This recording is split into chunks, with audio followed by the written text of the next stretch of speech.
Hola, bienvenidos. Welcome to beautiful Bocas del Toro.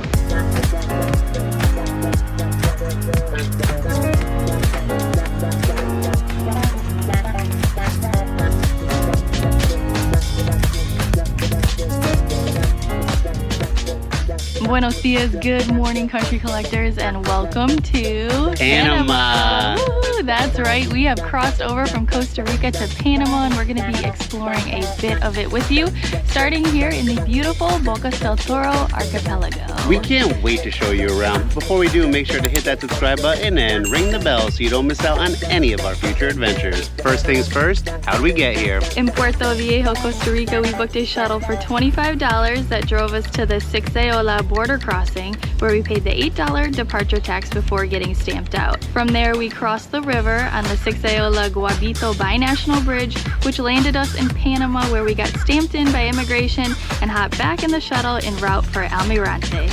Hola, bienvenidos! Welcome to beautiful San Blas.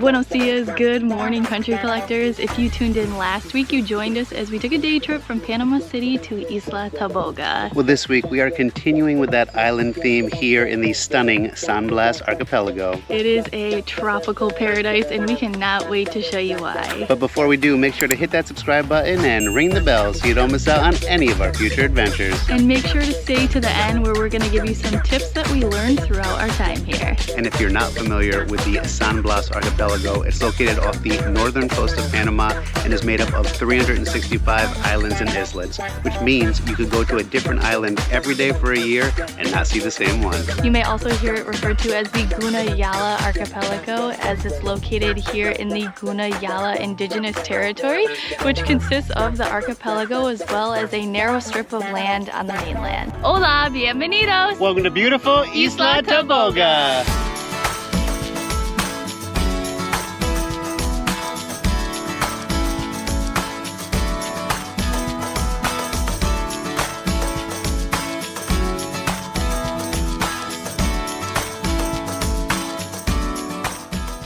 Buenos dias, good morning, country collectors. If you've been following along, you know we've been having a blast here in Panama City, and today the fun continues. That's right, we are taking a ferry to Isla Taboga to soak up some of those tropical island vibes. I cannot wait to get over there, but before we get started, please hit that subscribe button and ring the bell so you don't miss out on any of our future adventures.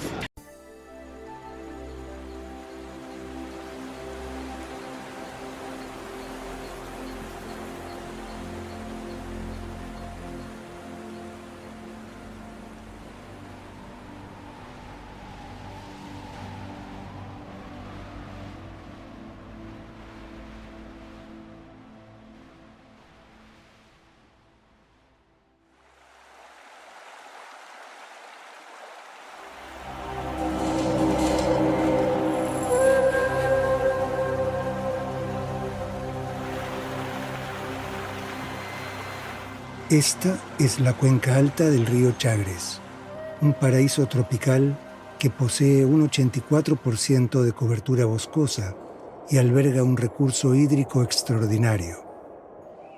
Aquí, en el reino del jaguar, el gran depredador ha encontrado uno de sus últimos refugios.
Hello, today we're at the bottom of Avenida de los Martires, and today we're going to climb up Cerro Ancon. So this is kind of the general area where to start. So I just figured I'd give you a look around.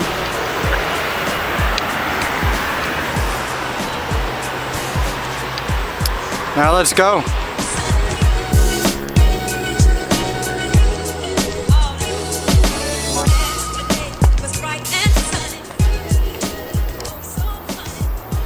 Here's a look as we're climbing up. I was told you can spot some toucans up here, so we'll keep an eye out for them. That'd be a cool sight to see. Not even all the way up yet, and you're starting to get some nice views of the city. I also heard a ship's horn a few minutes ago, assuming that was one of the ships coming out of the Panama Canal. One of the great engineering wonders of the world. It has allowed for the movement of well over 1 million ships back and forth from the Atlantic to the Pacific Ocean. Carrying $250 billion worth of cargo. That was a huge boom for the American economy. But a little over a century ago, the Panama Canal doesn't exist. The dream to build it is an unrelenting 35-year struggle. It's a kind of bonkers idea. This was the biggest real estate transaction in the history of the world. In a race to engineer the impossible. Failure is not an option. There's no other project of that scale and magnitude. It was an endeavor like none other.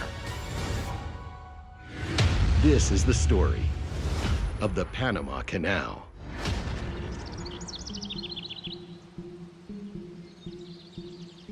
John Frank Stevens was an engineer's engineer.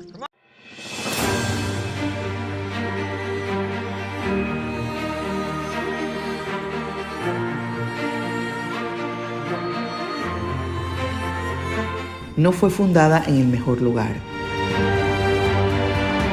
Un 15 de agosto, hace 503 años, la primera ciudad de Panamá fue fundada por Pedro Arias Dávila bajo el nombre de Nuestra Señora de la Asunción. Una villa llamada Panamá y poblada por indígenas cuevas frente al mar serviría de punto de partida para las exploraciones que se hicieran en las costas del Mar del Sur. Sin embargo, el sitio escogido para esta primera ciudad no resultó el más apropiado. Estaba rodeada por ciénagas y pantanos que causaban mucha insalubridad. Sus principales fuentes de agua se secaban en el verano y, al estar abierta a la campiña circundante, se dificultaba su defensa y la hacía vulnerable al ataque de piratas.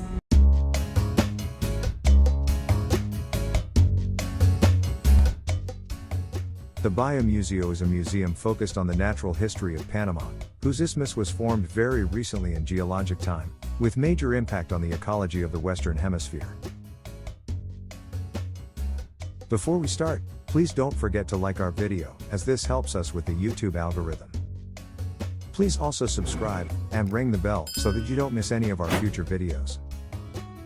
Biomuseo is located in Amador, also known as Causeway, at the south entrance of the Panama Canal. You can get there taking a taxi or using the bus. The Biomuseo was designed by renowned architect Frank Gehry. This is Gehry's first design for Latin America. The design was conceived in 1999, and the museum opened on October 2, 2014. The Biomuseo highlights Panama's natural and cultural history. Its galleries tell the story of how the rise of the Isthmus of Panama changed the world.